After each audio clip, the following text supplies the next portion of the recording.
Señoras y señores, buenos días. Buenos días tengan todos. Bienvenidos a Periodismo y Sociedad.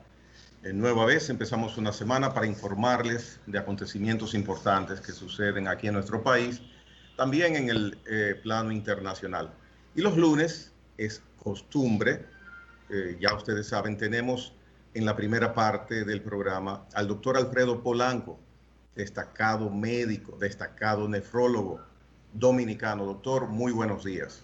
Buenos días, Gregory, buenos días, Licho, y buenos días a todo nuestro público cautivo ya cada lunes y de lunes a viernes aquí en este importante programa. Esperamos que se encuentren todos bien y vamos a tratar de desarrollar un tema de interés nacional. Buenos días a todos. Siempre con la gracia de Dios en este conversatorio. No sé si me ven, pero sí, espero que sí. Sí, perfecto. Bueno, pues buenos días. En el día de hoy, doctor, ¿qué tema vamos a tratar? Bien, un tema que nos preocupa y es sobre el diagnóstico de insuficiencia renal o enfermedad renal crónica en República Dominicana. No sabemos si es que hay un subregistro de la enfermedad o que hay un infradiagnóstico, que la estamos diagnosticando mal y por ende posiblemente los pacientes están llegando tarde al nefrólogo y eso traería como consecuencia un aumento en lo que es la mortalidad de esta importantísima enfermedad. Vamos a tratar este tema para inclusive orientar a mucha de la población que nos está mirando, que va a mirar posteriormente este programa, pues sería un aviso para muchas personas de que deben de chequearse, atenderse, llegar a tiempo al nefrólogo. Y ese es el tema que tenemos para hoy.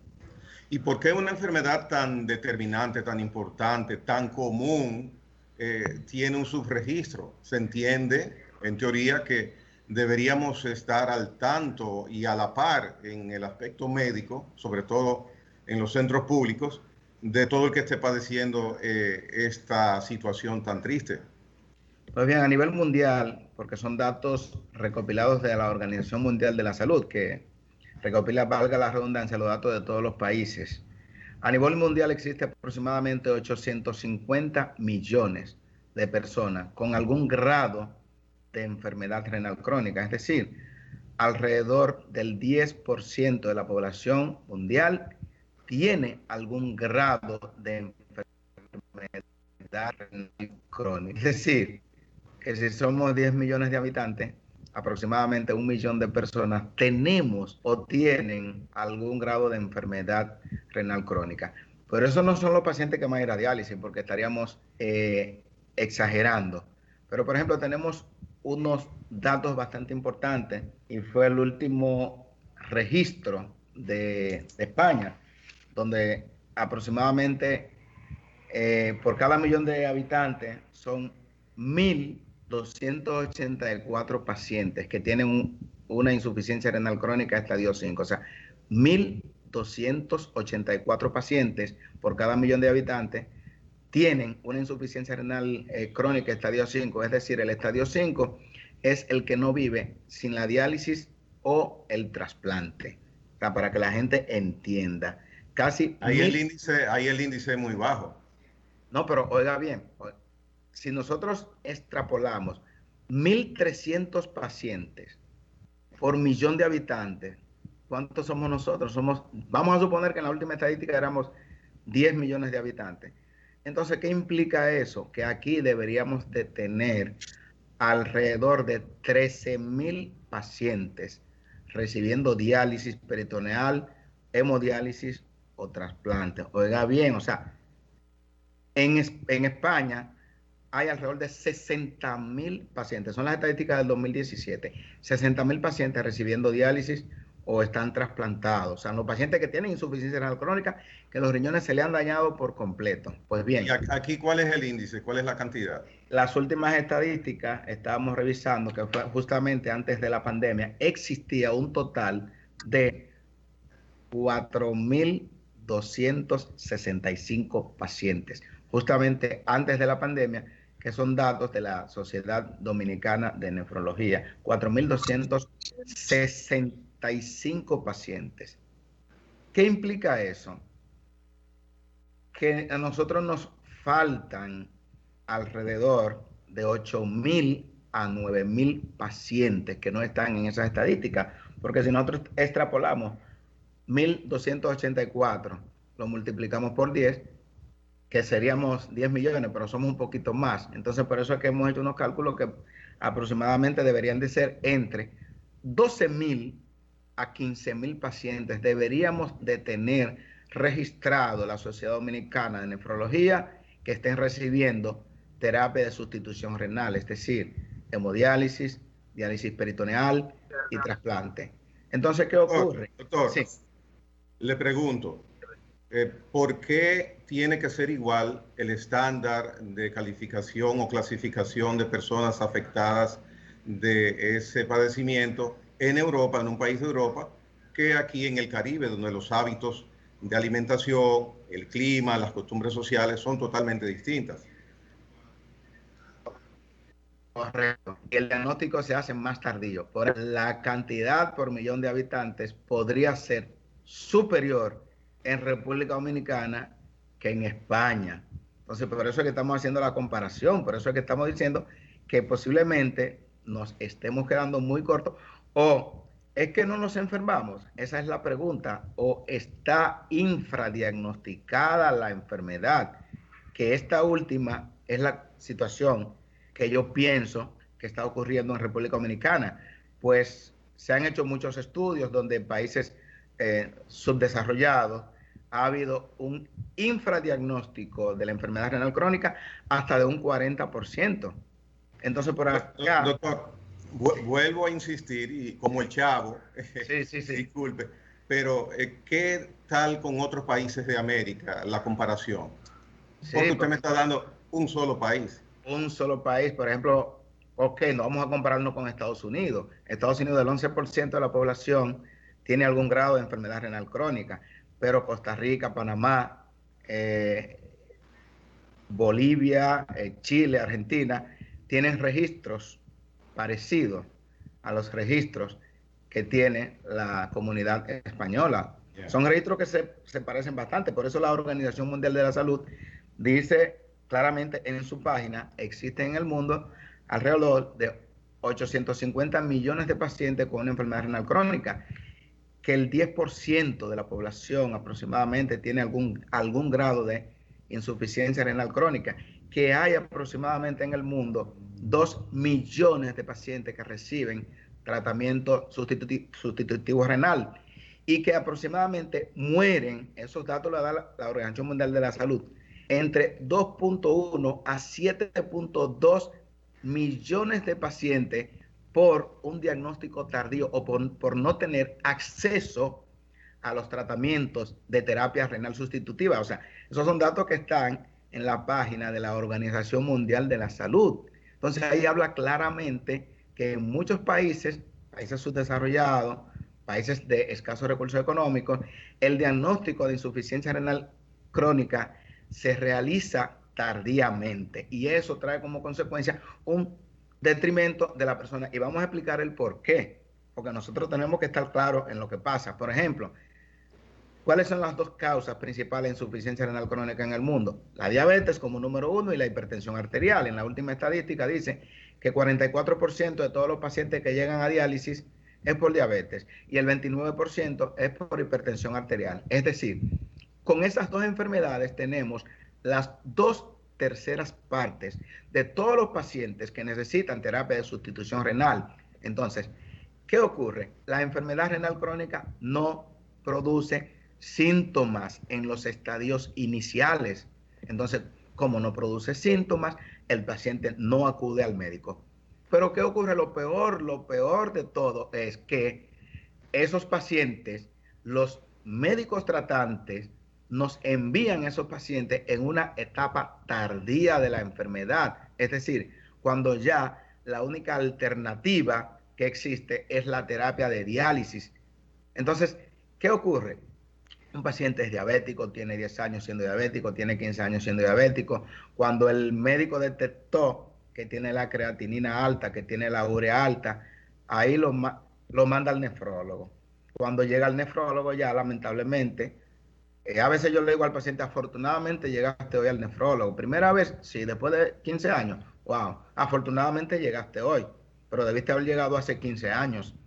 Sí, porque si hubiera llegado hace 15 años, en 10 años, posiblemente no ocurriera lo que te voy a decir. Oye, ¿qué me va a decir? A usted hay que dializarlo. Porque mire la creatinina, tiene 7, tiene 8 de creatinina. ¿Qué trae como consecuencia ese... Perdón. Se está cortando. Está frisada se ha frisado la imagen del licho. Del licho, sí. Bueno, bien, déjeme continuar. ¿Qué ocurre? No estoy oyendo yo. Sí. ¿Qué ocurre con este paciente? Sí, la del licho se está frisando. Vamos a ver si le damos más, más zoom, más internet. Vamos a ver si le mandamos más. Bien, ¿qué ocurre con este paciente cuando le damos ese diagnóstico ahora en la consulta de que el paciente tiene que dializarse y el paciente tiene 10 años, 15 años siendo diabético o siendo hipertenso y nunca le habían hablado de que sus riñones se estaban deteriorando? Que ese paciente en realidad no va a aceptar esa condición. ¿Por qué? Porque el paciente no tiene tanta sintomatología. Ese es el problema de la enfermedad renal crónica, que el paciente puede estar completamente asintomático, o sea, sin síntomas o con síntomas leve. Y leve porque esos síntomas se han ido sucediendo a lo largo de meses, a lo largo de años, y el paciente no lo ha notado. Entonces, cuando le mostramos los análisis, que tiene 8 de creatinina, que tiene 10 de creatinina, le decimos lamentablemente, mira, usted hay que colocarle un catéter, porque ni siquiera me arriesgaría yo a mandar a ese paciente al cirujano vascular para que le haga una fístula y así pueda entrar en mejores condiciones, sino que muchos de los pacientes, la mayoría de los pacientes, tenemos que colocarle un catéter yugular interno o subclavio, etcétera, y dializarlo inmediatamente. O sea, el impacto que genera eso en el paciente, en el entorno familiar, en la esposa, en los hijos, es un impacto grande. El impacto económico que eso genera de un paciente que además es padre de familia, es la cabeza de familia. Imagínense ustedes, ya por cuestiones psicológicas, pensando en lo económico, en lo social, etcétera. Entonces, ¿qué trae como consecuencia eso?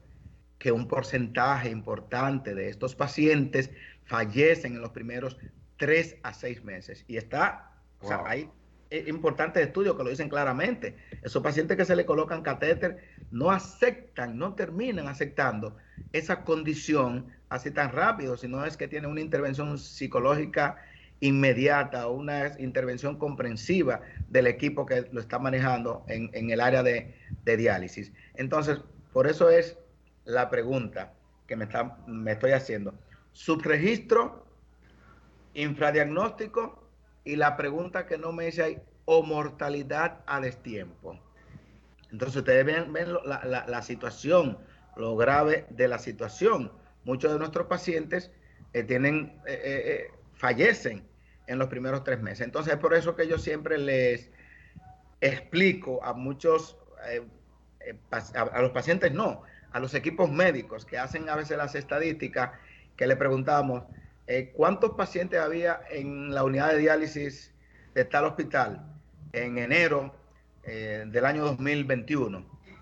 Habían 100 pacientes, ok.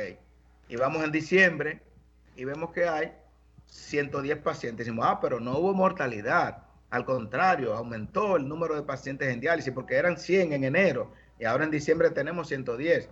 ¿Qué ocurre? Y ya lo he dicho en algunos programas.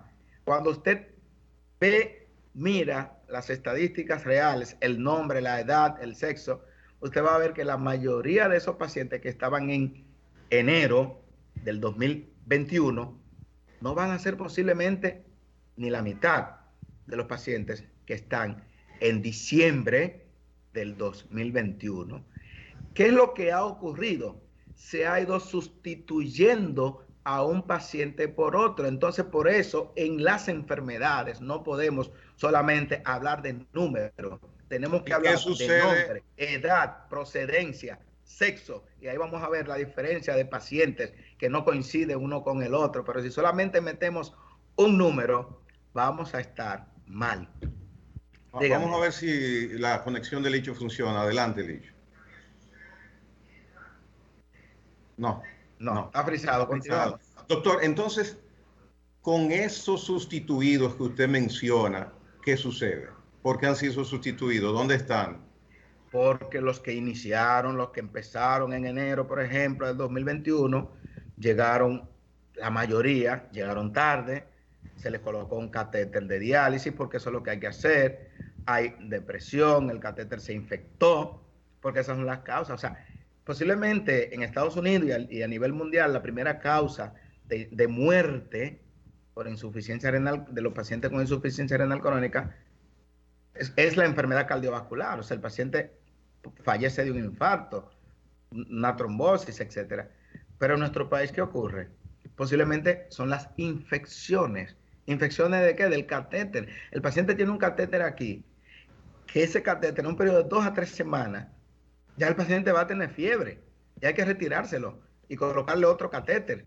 Y en 2 o 3 semanas más, ese paciente va a tener fiebre y colocarle otro catéter. Yo tengo la historia de un paciente que le han colocado ya 6 catéteres de hemodiálisis.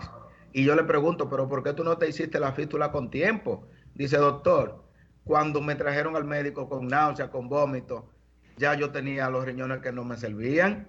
Ajá, ¿cómo va a ser? ¿Y tú qué eres? ¿Tú no eres diabético? Sí, yo soy. Y no eres... Claro, ¿y cómo es que no se diagnosticó tu enfermedad? Hace 10 años a ti debieron haberte dicho que tenías una insuficiencia renal, que tenía algún grado de enfermedad renal crónica y que en 15 años tú ibas a llegar a diálisis posiblemente.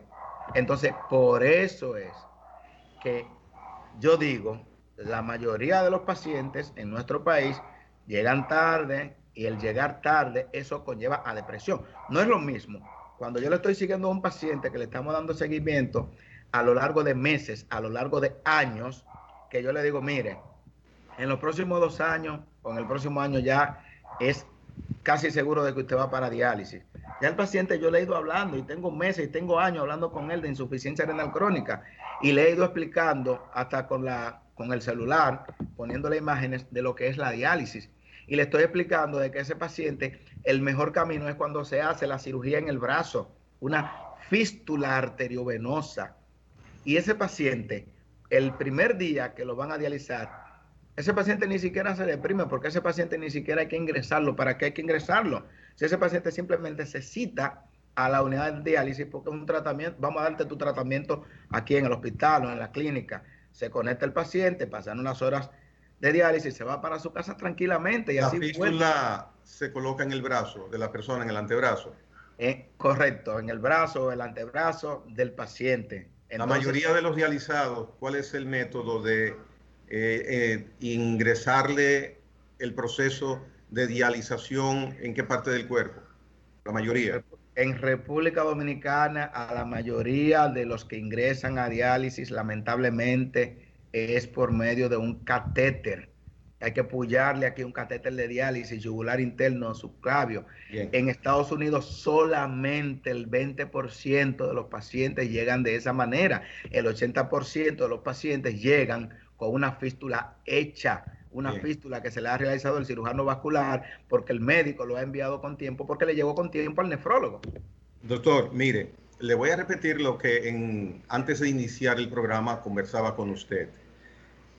De acuerdo a lo que usted menciona, da la impresión, por lo menos a mí, de que gran parte de ese drama que usted describe sucede porque no hemos tenido la debida viabilización de que una persona vaya con tiempo suficiente, a tiempo, no 10 años después donde usted. Entonces, donde para mí falta el tratar de arrear, en el mejor sentido de la palabra, a esas personas en la parte institucional del sector salud, básicamente como una política de Estado, como un mecanismo administrativo.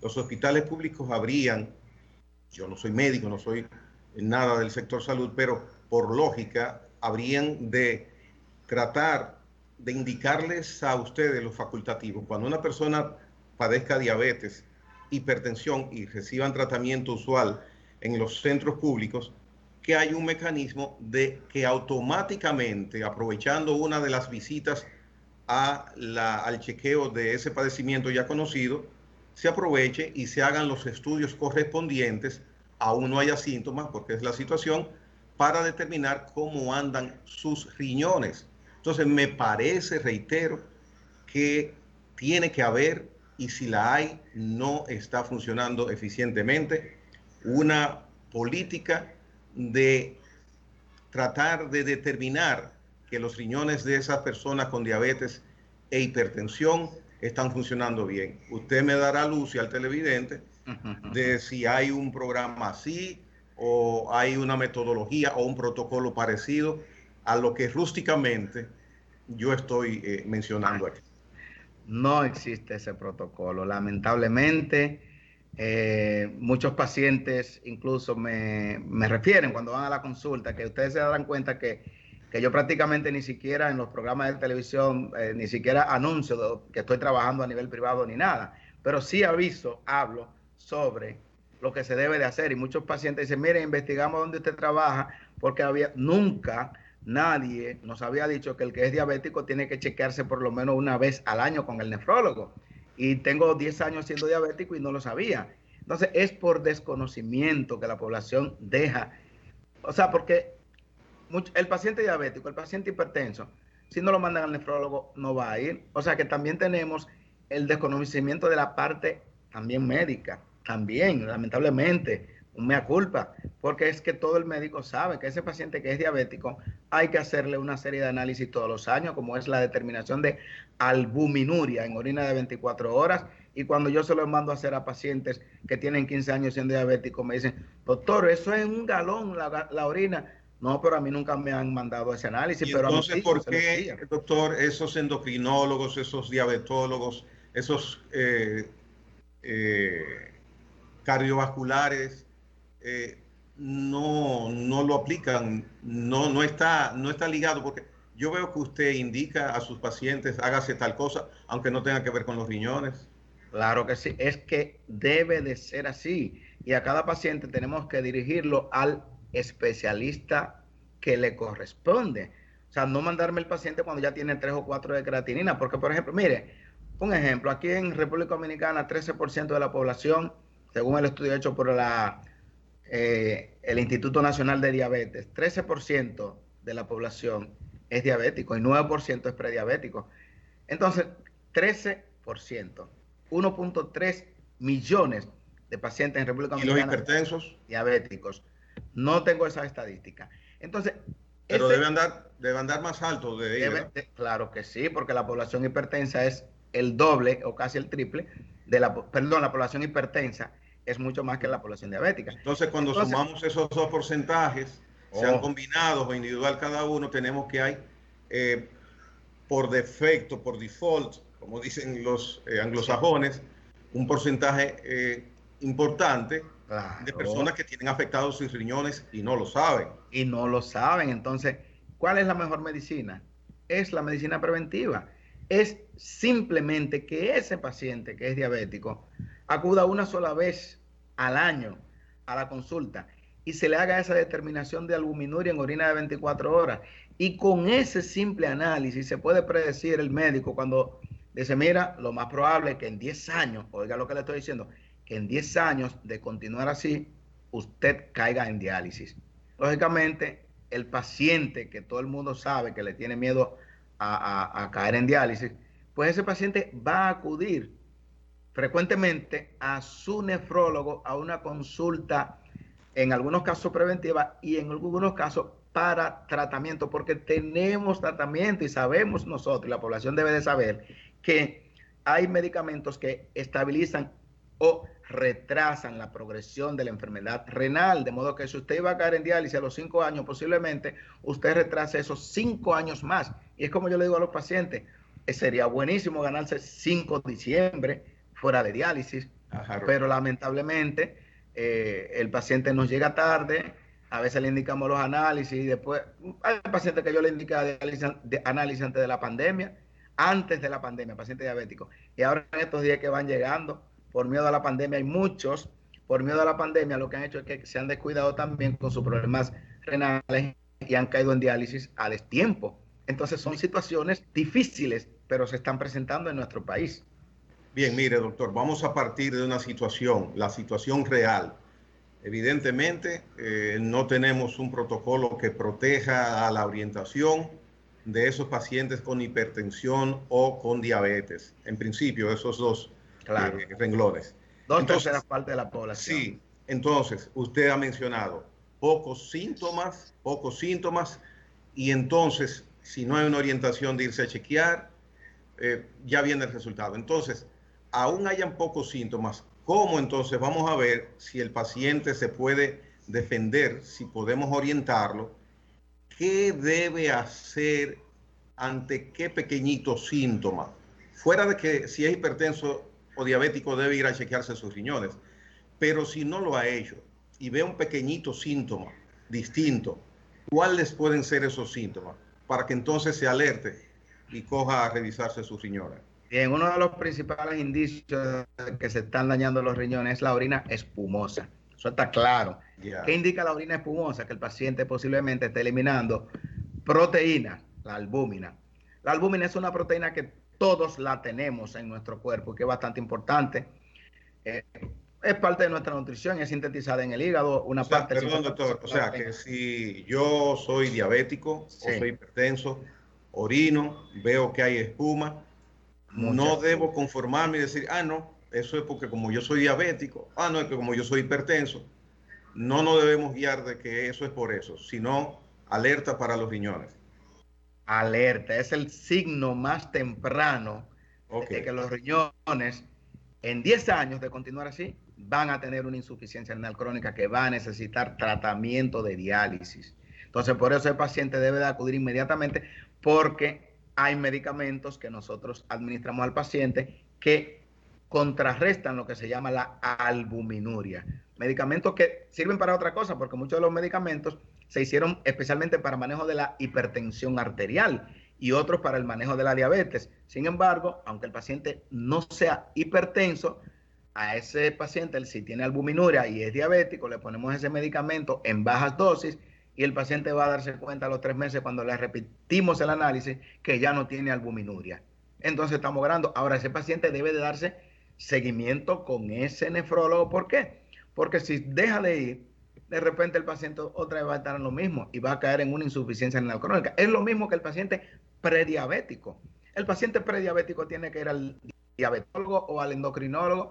Por ejemplo, yo tengo casos de pacientes que tienen 11, 12 años siendo prediabéticos y con el manejo medicamentoso todavía son prediabéticos. Y usted sabe lo bueno que usted ganarse 12 años de su vida sin ser diabético, que si usted no hubiera usado lo que es el cambio del estilo de vida y esos medicamentos que le prescribieron fuera hoy diabético. Por Dios. Una persona puede mantenerse en su estatus de prediabético todo el tiempo.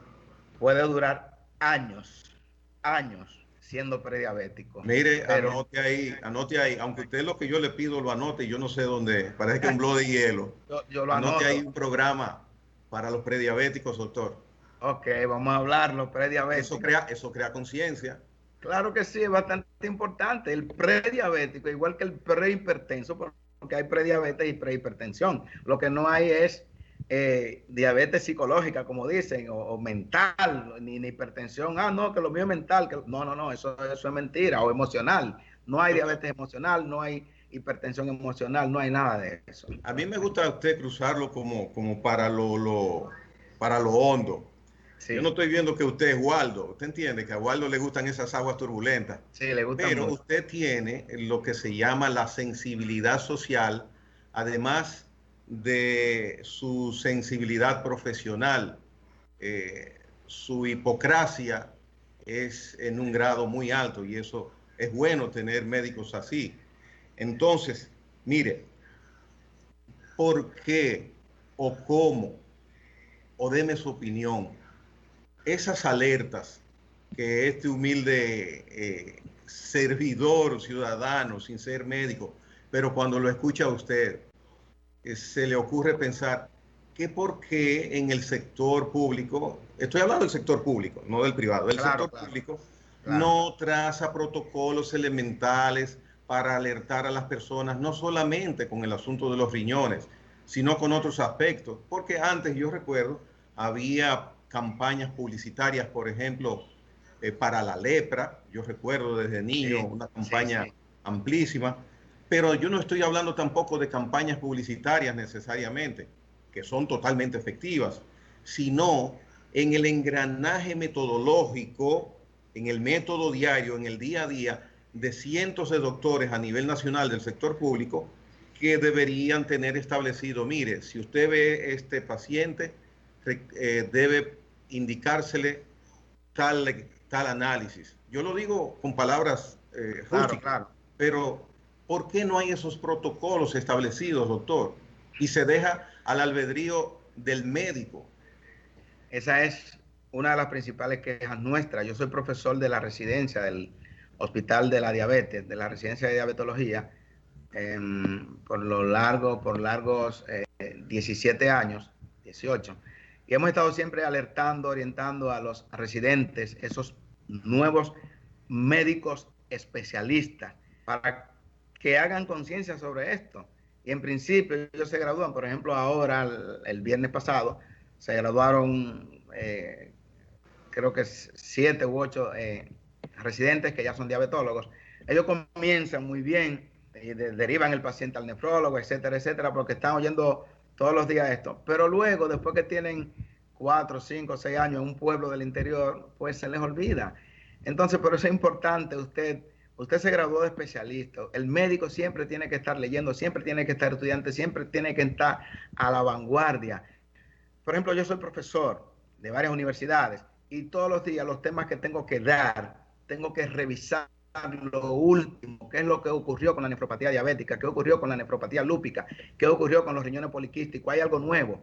Y reviso la literatura. Hoy, antes de dar la clase a las 4 de la tarde, yo tengo que revisar todo eso para ver qué hay de nuevo con lo que es el riñón del mieloma, por ejemplo, que es una entidad clínica, un cáncer importante de hueso que afecta el riñón. Entonces yo tengo que obligatoriamente leer y estudiar sobre eso y aplicar las normas internacionales, porque si nosotros, por ejemplo, no tenemos protocolos dominicanos en la mayoría de las enfermedades, aunque hay protocolos para muchas, entonces nosotros vámonos a los protocolos internacionales que te dicen claramente que todo paciente diabético, desde que se hace el diagnóstico de diabetes, debe de ir al oftalmólogo, porque ya puede tener una complicación crónica, retinopatía, debe de hacérsele una determinación de albuminuria en orina de 24 horas para ver si ese paciente tenía ya posiblemente 5 años siendo diabético y no lo sabía, y ya tiene una complicación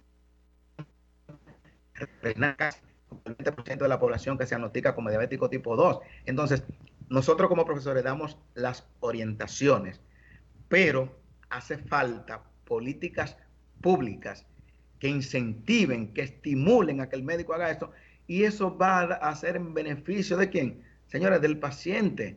Y así vamos a tener menos pacientes que lleguen a destiempo con insuficiencia renal crónica, van a llegar más adecuadamente, no se van a deprimir tanto, no se van a morir tan rápido, y va a ser mucho mejor para la sociedad porque el Estado gastaría también menos. La prevención le iba a decir, mejor. Es una carga para el Estado, una carga económica menor, porque yo entiendo que una legión de personas recibiendo tratamiento de diálisis es un costo altísimo, pero como siempre hay necesidades, personas en espera para diálisis, si el Estado puede salvar personas de esa situación, otros ocupan esos lugares y entonces la eficiencia pública aumenta en ese aspecto.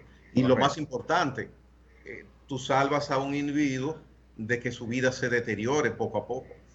Claro, porque eso es lo más importante. ¿Qué es lo que debe de garantizar el Estado y el médico también?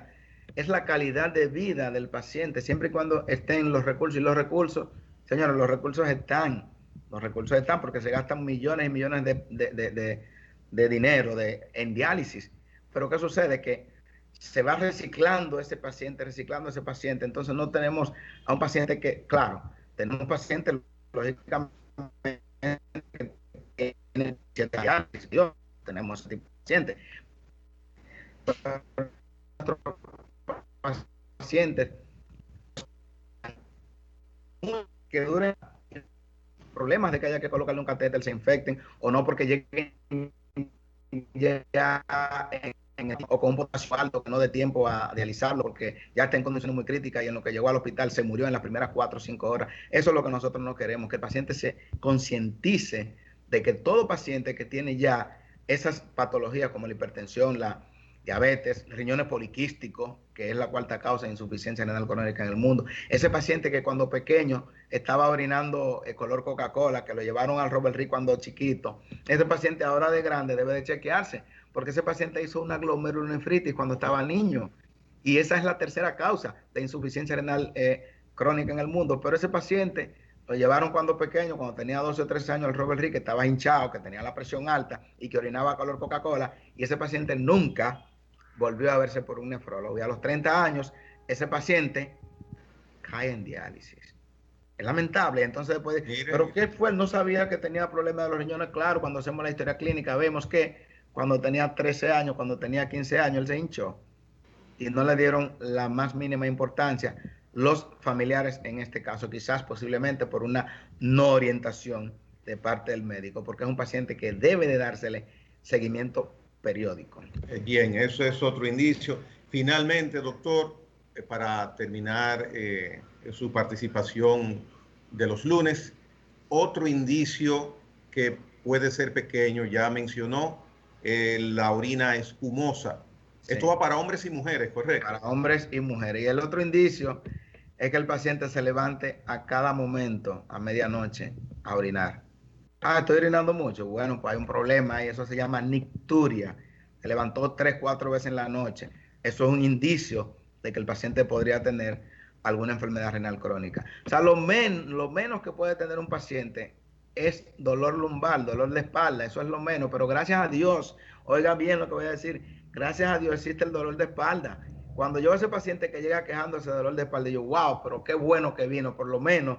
Yo sé que el dolor de espalda no es la causa en este paciente, yo lo digo, de su problema. Él vino por el dolor de espalda, pero es diabético. Ahora vamos a investigarle lo que sí yo quiero saber. Y dice, doctor, pero quítame el dolor de espalda. Y yo veo el dolor de espalda como algo secundario. Lo primero que yo voy a investigar es cómo están funcionando los riñones.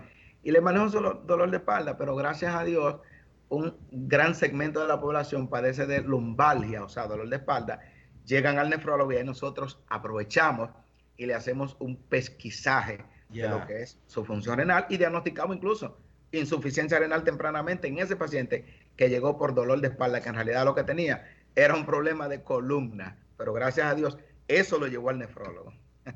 Doctor, excelente su participación como siempre, notas sobresalientes por supuesto, y agradecemos el aporte que usted le hace a la sociedad dominicana con sus orientaciones cada semana a través de este medio. Gracias, doctor, de nuevo. Bueno, nos vemos el próximo lunes, si Dios, usted y yo lo queremos. Muy bien, el doctor Alfredo Polanco vuelve el próximo lunes. Señores, vamos a una pausa comercial. Retornamos en breve.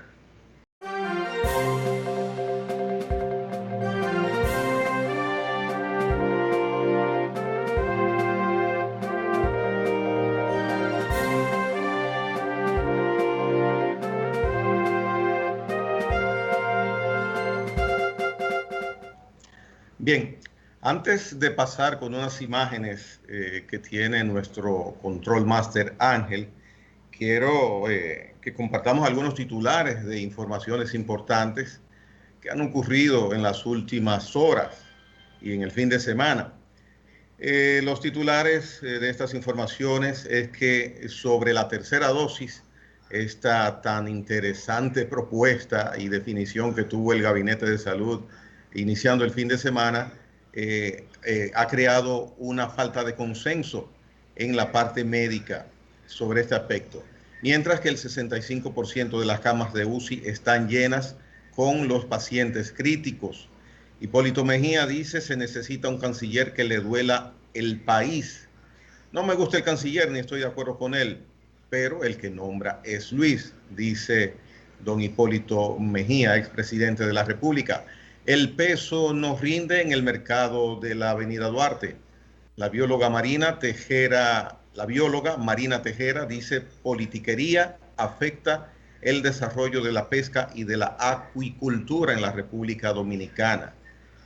Hay un tranque para presidir el Senado de la República, un tranque.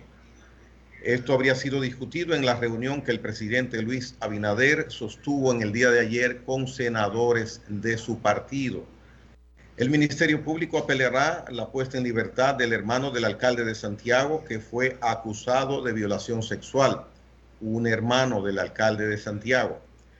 La Duarte con París, 3 décadas de caos y planes de desalojos. Ahora hay una intervención por parte del Cabildo en esa intersección. Veremos a ver qué cosa importante sale de ahí. Por otra parte, de 80.000 a 100.000 estudiantes están en riesgo de deserción. Esta noticia es mala. La nómina de la lotería, 20 modelos y 30 recepcionistas. Ofrézcome. Profesionales agrícolas recomiendan desarrollar un programa de siembras. Aumenta el apoyo al llamado de no consumir pan este martes y el miércoles.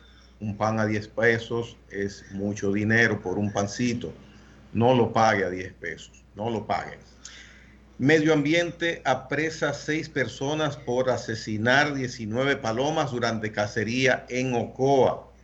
Está vedada esta casa. ¿Por qué lo hacen? Ahí está el resultado.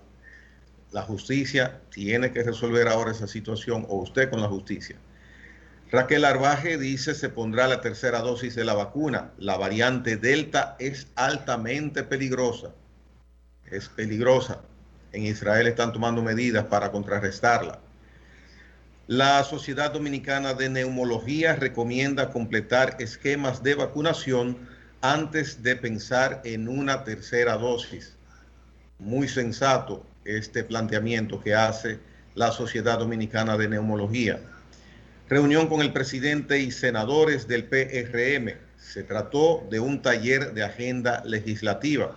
Esta es la versión oficial que hay. El Instituto Nacional de Migración, con el apoyo del Ministerio de Economía, Planificación y Desarrollo y el financiamiento de la Unión Europea, realiza un curso sobre técnicas de detección de documentos de viaje falsos. Formador de formadores se llama este curso.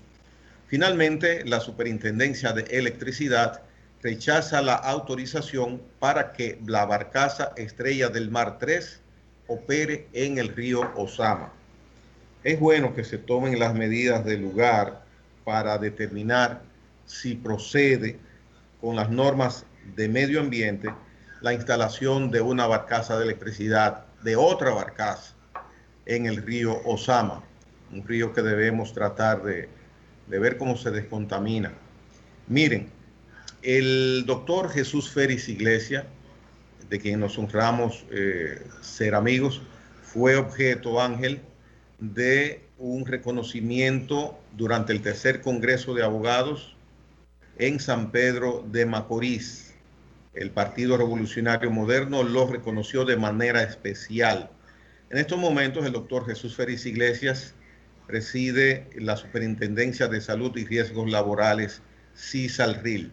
El encuentro tuvo lugar en el Hotel Sheraton de Santo Domingo, con la asistencia de altos dirigentes del Partido Revolucionario Moderno, entre ellos el ministro de la Presidencia, José Ignacio Paliza, la alcaldesa del Distrito Nacional, Carolina Mejía, el director de aduanas, el diputado Alexis Jiménez, la directora de la DIDA y otros funcionarios y personalidades que asistieron al reconocimiento que fue objeto el doctor Jesús Félix Iglesias. Damos acuse de recibo de esta nota e imágenes que nos mandara el amigo Andrés Matos, un petromacorizano, también igual que el doctor Jesús Félix Iglesias. Miren, señores, ya en el lapso de tiempo que nos queda, hay un tema que verdaderamente ha sido el que ha ocupado la atención de la mayor parte de la ciudadanía desde el fin de semana hasta el momento. Es que, como sabemos, hubo un anuncio por parte de la vicepresidenta de la República, la doctora Raquel Peña, y encargada del Gabinete de Salud, en el sentido de que ya estábamos en aprestos para empezar a aplicar lo que sería una dosis de refuerzo a las personas que ya han completado las 2 dosis de vacunación contra el COVID-19. Como dije en los titulares, Esto ha traído posiciones encontradas en el mundo científico, en el mundo médico dominicano, por razones evidentes. Primero, no hemos terminado el proceso normal de vacunación. Llevamos un buen porcentaje. Tenemos un proceso muy bien armado, muy bien desarrollado, y entonces surge este anuncio inesperado. Por otra parte, no hay hasta ahora, para conocimiento de la sociedad, los elementos científicos ni las indicaciones, por ejemplo, de un organismo como la Organización Mundial de la Salud o una referencia como la FDA de Estados Unidos o la CDC. En fin, ha sido un aviso que no fue hecho de manera informal, fue de manera formal, pero sin mayores detalles. ¿Qué ha sucedido? Que ante esta situación, personas con razón que no han terminado el proceso de vacunación, otras que lo han terminado, otras que no lo han empezado, han pensado, bueno, pero si se requiere que de las 2 dosis que están poniendo haya una tercera distinta por demás, es que entonces esas 2 dosis no son sólidas para mi salud. Entonces verdaderamente ha creado mucha inquietud. Ya en el fin de semana, la vocera gubernamental, la señora Milagros Germán, indicó que en esta semana que laboralmente inicia hoy, el gabinete y el sector salud del gobierno dominicano van a dar una rueda de prensa y van a presentar ante la opinión pública detalles pormenorizados y acabados de este anuncio del cual estoy mencionando, se produjo el viernes pasado. Es importante que se haga esto.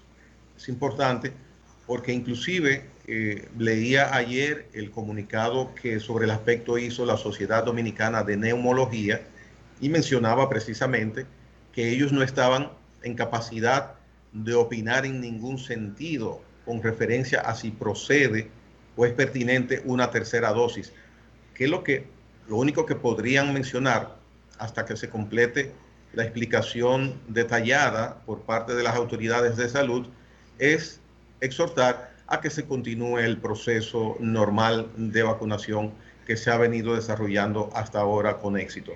Así que para mí esta ha sido la principal información que se ha producido en los últimos días, por eso quise comentarla. Ya al final del programa y a manera de despedida, ruego a Dios por Willy Rodríguez, ese gran profesional, ese ser humano afable, amigo de tantas personas, que se encuentra en una situación de cuidado con respecto a su internamiento producto del COVID-19. Así que nuestra plegaria para que Willy Rodríguez pueda lograr, con la ayuda de Dios, salvar esta situación. Y por supuesto, la plegaria para todas las personas que en estos momentos también están padeciendo de esta implacable y terrible enfermedad que es el COVID-19. Señores, será hasta mañana a las 8 de la mañana, si Dios quiere. Nos vemos.